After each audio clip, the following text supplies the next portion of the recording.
اعوذ باللہ من الشیطان الرجیم بسم اللہ الرحمن الرحیم الذین یؤمنون بالغیب ویقیمون الصلاة ومما رزقناہم ینفقون صدق اللہ العظیم۔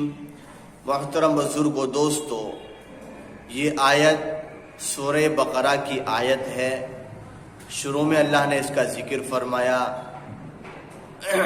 قبل اس سے اللہ تعالیٰ نے قرآن مقدس کی حقیقت، قرآن مقدس کی شفافیت اور اس کی عظمت کے بارے میں بیان فرمایا۔ اس کے بعد اللہ تعالیٰ نے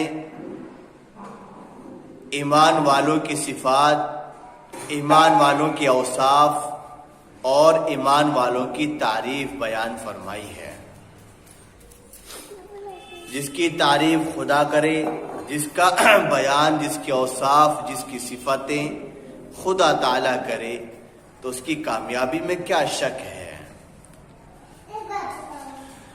تو مفسرین حضرات فرماتے ہیں کہ اللہ تبارک و تعالیٰ نے اس آیت کے اندر ایمان والوں کی صفت، ایمان والوں کے اوصاف اور ان کی تعریف بیان فرمائی ہے۔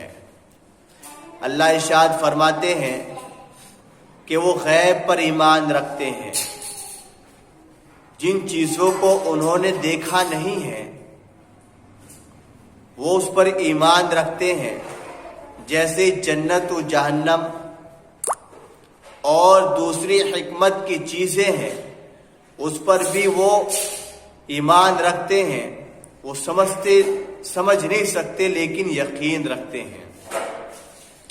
اللہ تعالیٰ نے آگے فرمایا کہ وہ نماز قائم کرتے ہیں، زکوٰۃ و صدقات ادا کرتے ہیں اور خدا تعالیٰ کی پاک کتاب اور آسمانی دیگر جتنی بھی کتابیں ہیں، اللہ تبارک و تعالیٰ فرماتے ہیں کہ اس پر یقین کرتے ہیں، حق مانتے ہیں۔ یہ خدا تعالیٰ کے